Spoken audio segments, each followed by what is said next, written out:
Hola chicos, espero estén muy bien. Hoy día vamos a revisar algunos ejercicios de procesos ARIMA. Entonces, bueno, vamos a revisar dos ejercicios y finalmente les voy a dejar un tercero como desafío simplemente con la respuesta. Entonces, partamos con este. Considere el Driftless Random Walk, el paseo aleatorio sin deriva, definido por W. Entonces, WT es igual a WT-1 más un ruido blanco. Noten que epsilon t en este caso es ruido blanco. Entonces, como saben, esto podríamos verlo como un caso particular para un AR1 donde ρ es igual a 1 y por tanto esto tiene una raíz unitaria, por ende es un paseo aleatorio. Y supongamos tenemos estos tres procesos. ZT está definido precisamente por este paseo aleatorio. Entonces ZT es igual a beta por WT más UT. Entonces noten que Z no es estacionario. XT entonces está definido también por W. Entonces X tampoco es estacionario. Pero fíjense que en este caso V sigue un proceso AR1 estacionario. Entonces, si quieren, esta componente que tenemos acá sigue un AR1. ¿Okay? Entonces, entre algunas cosas importantes, noten que U y TT, que sería como el error si quieren, o el ruido blanco para V, son procesos independientes entre sí. Entonces, UT y TT son independientes y a su vez son independientes con epsilon t. Entonces, tanto este término de acá con este término de acá son independientes y ellos dos a la vez son independientes con este término que está acá. ¿Okay? Y finalmente, como les decía, fíjense que V para este proceso X, V sigue un proceso AR1 donde beta es distinto de cero y teta es distinto de cero. ¿Okay? Entonces, la primera pregunta es, bueno, encuentre qué proceso ARIMA sigue ZT. Entonces, nosotros ya sabemos que esto no es un arma, ¿cierto? Esto no es estacionario. Entonces, tenemos que tomar alguna cantidad de diferencias sobre ZT para hacerlo estacionario y ver qué proceso sigue. Entonces, lo primero es ver, bueno, cuántas diferencias tendríamos que tomar sobre Z tal que el proceso sea estacionario. Entonces, fíjense que este es mi proceso Z. Veamos qué pasa si aplicamos este polinomio de diferenciación. Entonces, recuerden que este polinomio de diferenciación está definido por 1 menos L a la D. Entonces, veamos qué pasa. Recuerden que D es el entero más chico que hace esto estacionario. Entonces, veamos qué pasa si tomamos el entero más chico, si tomamos 1. Entonces, en lugar de tomar Z, vamos a tomar 1 menos L a la 1 por ZT. ¿Okay? Entonces, esa sería la primera diferencia de Z. Fíjense entonces que si aplico esto sobre Z, del lado derecho ocurre lo mismo. Ahora, ¿qué cosas están indexadas en el tiempo? W y U. Por ende, vamos a tomar una primera diferencia sobre W y vamos a tomar una primera diferencia sobre U. Sería como lo mismo que comillas, es decir, vamos a multiplicar por 1 menos L a la izquierda y a la derecha. Ok, entonces fíjense que, por tanto, si yo desarrollo este término que está acá a la derecha, esto nos queda que la primera diferencia de Z es igual a beta por, fíjense, la primera diferencia de W sería WT menos L por WT, que es lo mismo que WT menos 1, más entonces UT menos L por UT, que es lo mismo que UT menos UT menos 1.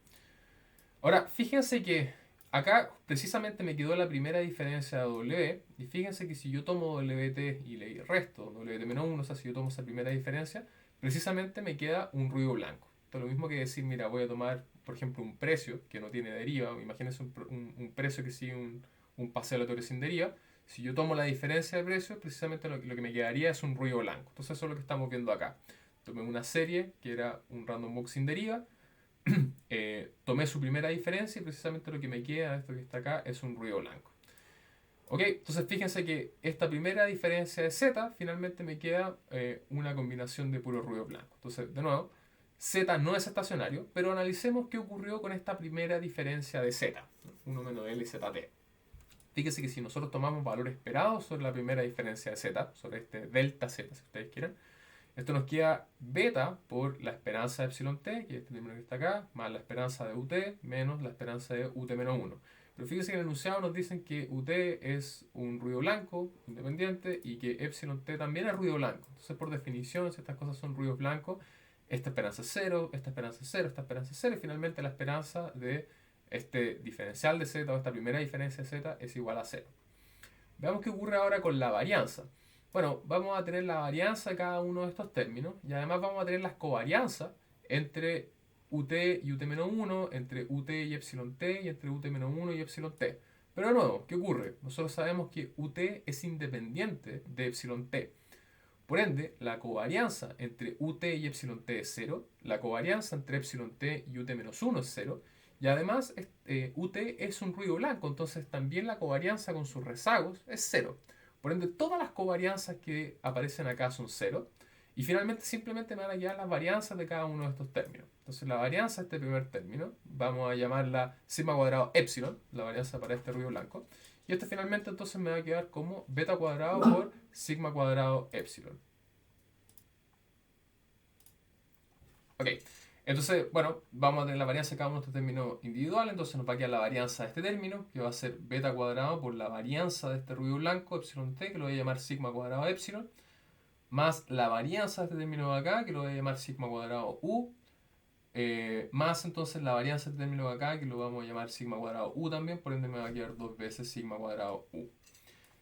Ahora, veamos qué pasa con las covarianzas. La covarianza de primer orden, entonces vamos a tener la covarianza entre la primera diferencia ZT, delta ZT si quieren, y delta ZT menos 1. Bueno, va a ser este proceso que está acá, la covarianza entre esto que está acá, y la covarianza de esto mismo, o sea, y la covarianza con esto mismo, pero rezagado en un tiempo. Entonces esto nos va a quedar beta por epsilon t menos 1, ut menos 1 y ut menos 2. Entonces, veamos qué pasa con estas covarianzas. Como epsilon t es ruido blanco, entonces la covarianza entre epsilon t y epsilon t menos 1 es 0. Entre ut y ut menos 1 es 0. Entre ut menos 1 y ut menos 2 es 0. Entonces fíjense que todas estas covarianzas son 0 menos esta que está acá. Este producto que nos queda entre la covarianza de epsilon t de ut menos 1 y ut menos 1. Fíjense que sale el 1 de acá y me queda finalmente la covarianza entre ut menos 1 y ut menos 1, que es la varianza de ut. Y por ende es menos sigma cuadrado u. Fíjense que si yo ahora tomo una covarianza de segundo orden, o sea, yo pongo acá t-2 o t-3 o t-4 o t-5, lo que sea, no va a aparecer ningún producto común, no va a aparecer ningún ruido blanco en el mismo tiempo en este término de acá que en este término de acá. Fíjense que si yo tomo k igual a 2, vamos a tener epsilon t-2, ut-2 y ut-3. Y no va a quedar ningún ruido blanco en el mismo tiempo que el proceso original, que es delta zt. Por ende, todas las covarianzas con k mayor o igual a 2 son igual a 0. Entonces fíjense que este proceso de acá finalmente es un MA1. Y dado que este proceso es un MA1, recuerden que eh, cualquier proceso MAQ por definición es estacionario. La estacionariedad en una arima o en un arma viene dada por la parte autorregresiva, no por la parte MAQ.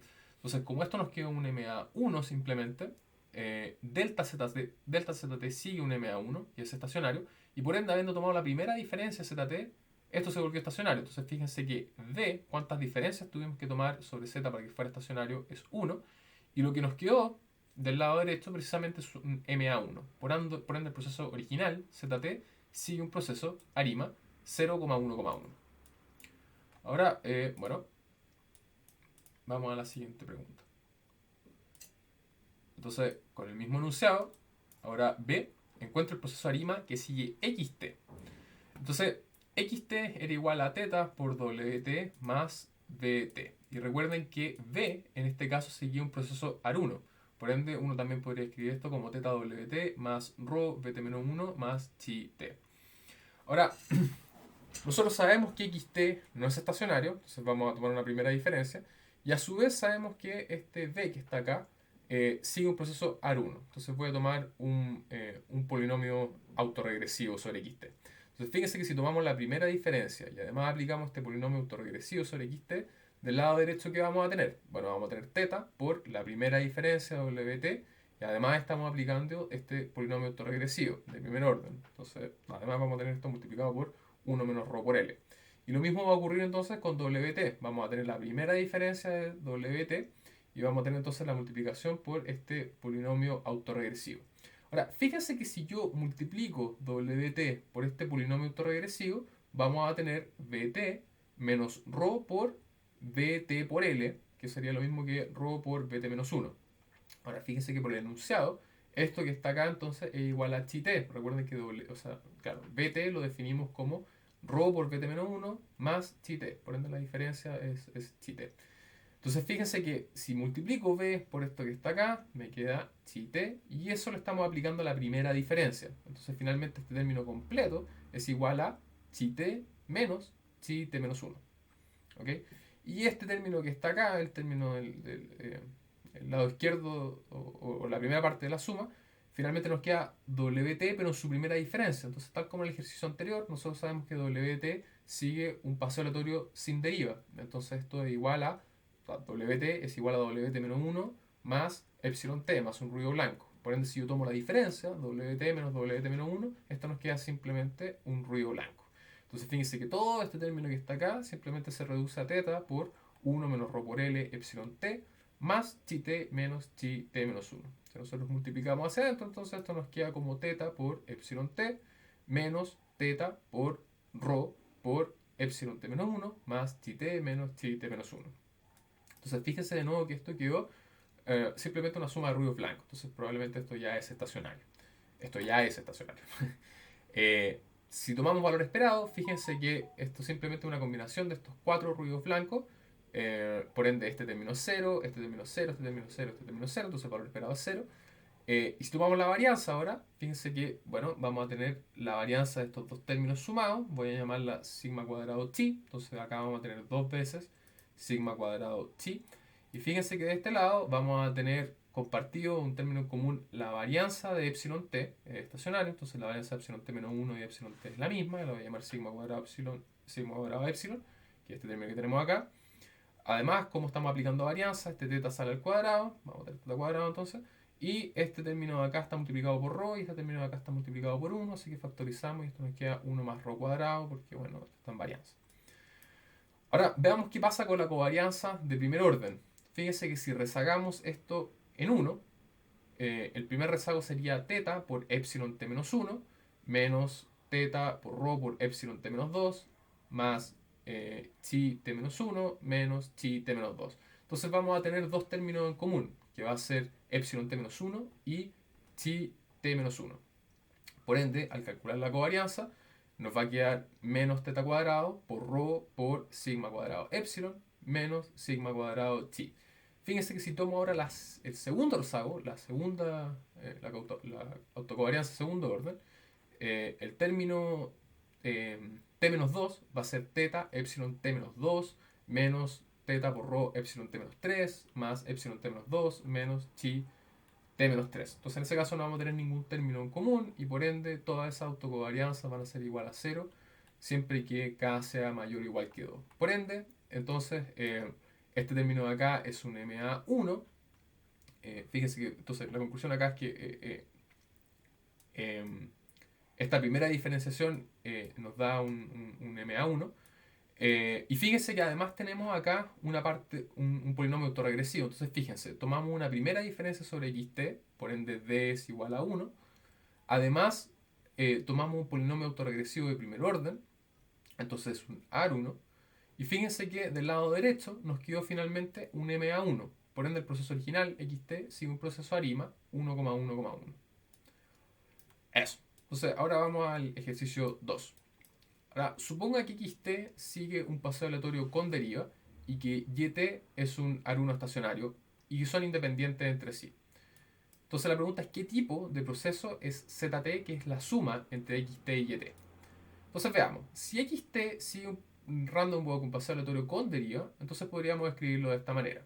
La deriva más xt menos 1, entonces aquí el rho igual a 1, más epsilon t. Y si yt es un alumno estacionario, bueno, básicamente es lo mismo, solo que está multiplicado por un phi, esto debería ser phi 1 menor que 1. O sea, está multiplicado por un coeficiente autorregresivo menor que 1 de tal manera que sea estacionario. Y como son independientes, lo que estamos asumiendo es que estos dos ruidos blancos son independientes entre sí. Ahora, noten que como xt es un paseo aleatorio, nosotros sabemos que es un proceso integrado de primer orden, ¿cierto? Es un I1. Y como y es estacionario, es un I0. Entonces, la pregunta es qué tipo de proceso es z, que es la suma de estos dos procesos. Entonces, cuando uno hace combinaciones lineales entre dos procesos de distinto orden de integración, domina el orden superior. Entonces, fíjense que en este caso, x es el que tiene orden superior, ¿cierto? Es integrado de primer orden. Bueno, si yo sumo xt con yt, la suma que es ZT en este caso, sigue también un proceso I1. Entonces, fíjense, la combinación lineal entre estas dos cosas es también un I1. Ahora, formemos ZT, pero de tal manera de que estas cosas sean estacionarias. Entonces, escribámoslo en notación arima. Entonces, fíjense que XT no es estacionario, pero como es un I1, si yo tomo la primera diferencia de XT sí es estacionario. Entonces, fíjense que en lugar de escribir simplemente XT, voy a escribir la primera diferencia de XT, ¿ok? Que sería lo mismo que simplemente llevar esto hacia el lado izquierdo y esto es igual a mu más epsilon t. Y y lo podemos escribir en notación arma si quieren, escribiendo este polinomio autorregresivo. Entonces, en lugar de escribir yt, vamos a escribir esto en términos de un polinomio autorregresivo por yt igual a phi0 más nu t. ¿Ok? Entonces, simplemente para poder sumar xt con yt, voy a multiplicar arriba y abajo por el recíproco. Entonces, en lugar de sumar 1 menos l xt con 1 menos phi 1 l y t, bueno, voy a sumar, o sea, voy a multiplicar acá arriba por 1 menos phi 1 l y voy a multiplicar abajo por 1 menos l de manera a poder factorizar y sumarlos sin problema. Entonces multiplicamos arriba por 1 menos phi 1 por l, esta expresión completa, y abajo por 1 menos l, esta expresión completa. Y dado que hicimos eso, podemos factorizar por 1 menos phi 1l y 1 menos l, o sea, este término que está acá, y nos queda del lado izquierdo entonces la suma entre xt y yt, que es equivalente a zt. Y del lado derecho, ¿qué nos queda? Bueno, del lado derecho nos queda 1 menos phi 1 por l multiplicado por u más epsilon t, que es este término que está acá, más entonces este término que está acá, phi 0 más nu t multiplicado por 1 menos l, que es todo lo que tenemos acá. Entonces fíjense que si desarrollamos un poco esto, bueno, nosotros sabemos que esto es igual a zt, entonces fíjense que nos queda este polinomio autorregresivo, nos queda este polinomio de diferenciación por zt igual a 1 menos phi 1 multiplicado por esto que está acá. Entonces fíjense que podríamos quedarnos con este primer término, 1 menos phi 1 por l por u, pero esto es una constante, entonces este mu rezagado es lo mismo, es mu. Entonces el primer término nos queda como 1 menos phi 1 por mu. Más entonces epsilon t por 1, que es este término que está acá, menos phi 1 por epsilon t por l, que es lo mismo que menos phi 1 por epsilon t menos 1. Y lo mismo de este lado de acá, ¿cierto? Nos queda phi 0 por 1 menos phi 0 rezagado, que es phi 0, entonces se me anulan, se me cancelan y me queda un 0. Y nu t por 1, nu t menos nu rezagado, que es t menos 1. Entonces fíjense que esto precisamente quedó en estructura, como una estructura de una arima 1,1, ¿cierto? 1,1,1. Del lado más a la derecha nos quedó una estructura MA1. Les voy a dejar de tarea probar que efectivamente esto es un MA1, o sea que la esperanza es 0, que la varianza está, no depende del tiempo, que la covarianza 1 no depende del tiempo y que la covarianza de 2 en adelante son puros 0. Entonces les dejo eso de tarea, que es básicamente lo que hicimos recién.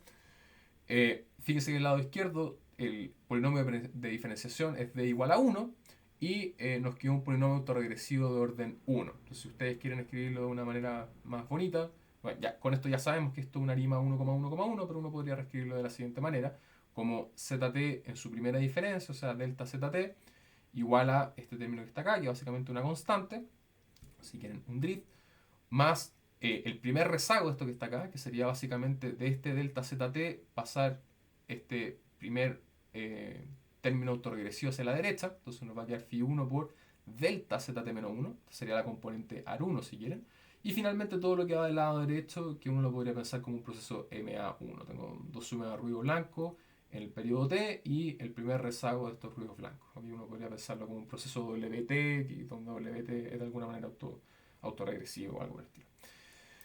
Entonces finalmente nuestro proceso ZT es una arima 1,1,1. Y finalmente les voy a dejar un pequeño desafío que básicamente va a ser lo mismo que acabamos de hacer. Cualquier cosa obviamente me pueden preguntar. Imaginemos nosotros tenemos un proceso de YT igual a mu t más epsilon t, donde mu t sigue un proceso definido por esta cosa que está acá, mu t-1 más beta t-1 más nu t. Y beta t es igual a beta t-1 más t-t. Entonces la pregunta es, ¿qué proceso arima sigue yt? Entonces básicamente es hacer cosas muy similares a las que acabamos de hacer en estos dos ejercicios anteriores. Entonces les doy la respuesta de inmediato para que verifiquen que efectivamente lleguen a lo mismo. YT debería seguir un proceso ARIMA 0,2,2. Obviamente cualquier cosa, cualquier pregunta que tengan, pueden hacérmela y podemos resolverlo. Así que eso chicos, espero les haya servido y cualquier duda, cualquier pregunta me van escribiendo, me van diciendo.